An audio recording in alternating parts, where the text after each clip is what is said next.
Hello friends, welcome to our channel dicey trade. आज Nifty में हमें काफ़ी अच्छी तेज़ी देखने को मिली और जो हमने आज शॉर्ट पोजीशंस को क्लोज़ किया था 11 बजे के आसपास, उसके रीज़न को भी एक्सप्लेन किया था अपने टेलीग्राम चैनल पर। क्योंकि जब आईवी बढ़ी हुई होती है तो वहाँ पर एक बड़े मूव के आने की प्रोबेबिलिटी हमेशा बनी रहती है और ज़्यादा आईवी बढ़ी हुई होती है जब ऑप्शंस में, तो वहाँ पर डेरिवेटिव डेटा और ओपन इंटरेस्ट को कैलकुलेट करना काफ़ी मुश्किल होता है और एक क्लियरली एक ट्रेंड को फाइंड करना भी काफ़ी मुश्किल होता है अगर आप ऑप्शन चेन और फ्यूचर डेटा को एनालिसिस करते हैं। तो यहाँ पर इसीलिए उस ट्रेड को क्लोज़ किया गया और फिर कोई ट्रेड को एग्जीक्यूट नहीं किया आज इंट्राडे में। निफ्टी एनालिसिस में अभी हमने कुछ दिन पहले भी डिस्कस किया था इंडेक्स मैनेजमेंट के बारे में, क्योंकि यहाँ पर अगर आप देखेंगे 25,200 के ऊपर निकलने के बाद निफ्टी में जिस लेवल का एक ब्रेकआउट होना था, क्योंकि वहाँ पर काफ़ी ज़्यादा शॉर्ट पोजीशंस हैं, तो वहाँ पर हमें एक लार्ज इंटेंसिटी का ब्रेकआउट देखने को नहीं मिला, क्योंकि निफ्टी लगभग 3 बजे के आसपास इस लेवल को क्रॉस कर चुका था 25,200 के लेवल को और यहाँ पर काफ़ी टाइम तक सस्टेन भी हुआ, लेकिन यहाँ पर आपको एक बड़ी शॉर्ट कवरिंग देखने को नहीं मिली।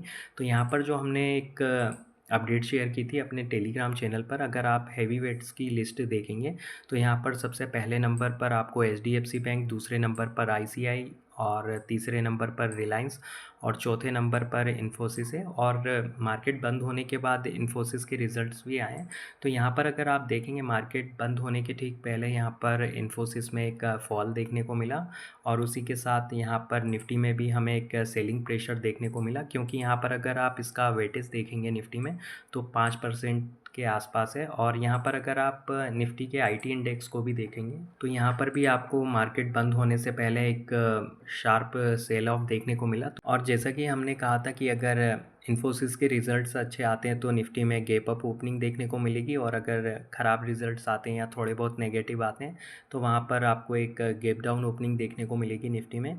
और क्योंकि अभी जो रिज़ल्ट्स आए मार्केट बंद होने के बाद तो वो लगभग मार्केट एस्टिमेट्स के आसपास ही है, तो यहाँ पर इतने कोई तोड़ू फोड़ू रिज़ल्ट नहीं है जिसकी वजह से निफ्टी में आपको गैप अप या गैप डाउन ओपनिंग देखने को मिले। तो कल का ट्रेडिंग सेशन काफ़ी इंटरेस्टिंग होगा, क्योंकि आप देखेंगे जो एक आईटी इंडेक्स में जो लॉन्ग पोजीशंस ऐड हुई थी और जो एक हमें मार्केट बंद होने से पहले सेल ऑफ देखने को मिला, तो यहाँ पर अगर कल प्रॉफिट बुकिंग आती है आईटी स्टॉक्स में तो यहाँ पर निफ्टी का 25,200 के ऊपर सस्टेन होना काफ़ी मुश्किल होगा।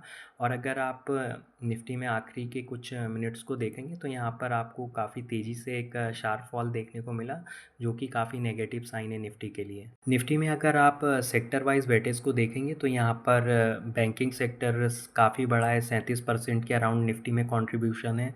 और उसके बाद आईटी और ऑयल एंड गैस यहाँ पर आप देख सकते हैं सेक्टर वाइज कंट्रीब्यूशन दिया हुआ है। पहले अगर आप 1 डेढ़ साल पहले कुछ लोगों ने अगर देखा होगा जो मार्केट को काफ़ी डीपली देखते हैं, तो यहाँ पर आईटी सेक्टर का वेटेज काफ़ी ज़्यादा हुआ करता था यहाँ पर। तो जब भी आईटी स्टॉक्स में या यूएस मार्केट में कुछ भी आईटी स्टॉक्स में उठापटक होती थी तो निफ्टी में आपको काफ़ी गैप डाउन ओपनिंग या गैप अप ओपनिंग देखने को मिलती थी, लेकिन यहाँ पर इसका जो वेटेज है अभी काफ़ी कम हो चुका है।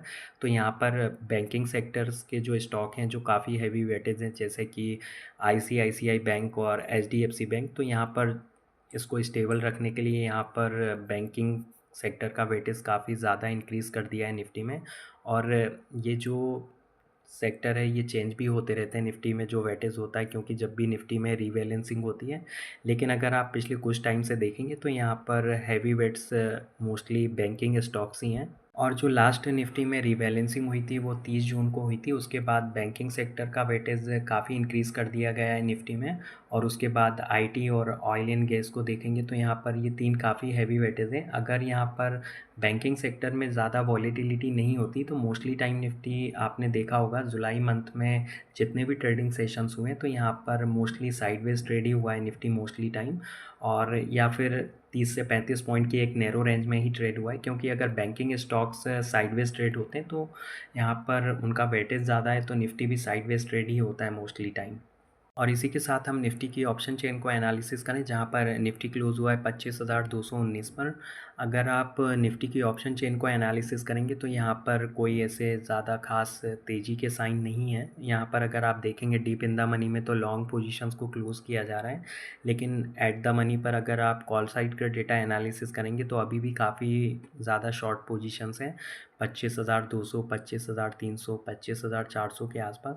तो यहाँ पर निफ्टी क्लोज़ ज़रूर हुआ है 25,219 पर, लेकिन इस लेवल के ऊपर होल्ड होना निफ्टी का काफ़ी मुश्किल है, क्योंकि अगर कल इन्फोसिस में प्रॉफिट बुकिंग नहीं आती तो यहाँ पर हो सकता है 25,200 के कॉल राइटर ट्रैप भी हो सकते हैं। तो यहाँ पर आपको एक 25,400 तक की शॉर्ट कवरिंग देखने को मिल सकती है, क्योंकि यहाँ पर काफ़ी ज़्यादा कॉल राइटर्स एक्टिव हैं। और यहाँ पर अगर आप देखेंगे तो 25,100, 25,200 के आसपास भी काफ़ी एग्रेसिव पुट में राइटिंग की गई है। लेकिन यहाँ पर अगर आप कंपेयर करेंगे दोनों पोजीशंस को तो यहाँ पर लगभग बराबर है, ज़्यादा कोई ख़ास यहाँ पे आपको डिफरेंस देखने को नहीं मिलेगा। और आप लाइव अपडेट्स के लिए हमारे टेलीग्राम चैनल को भी ज्वाइन कर सकते हैं, लिंक डिस्क्रिप्शन बॉक्स में डाल दी गई है। तो फिर मिलते हैं नेक्स्ट वीडियो में। अगर आप लोगों को वीडियो अच्छा लगा हो तो लाइक शेयर करें और चैनल को सब्सक्राइब करें। Thanks for watching.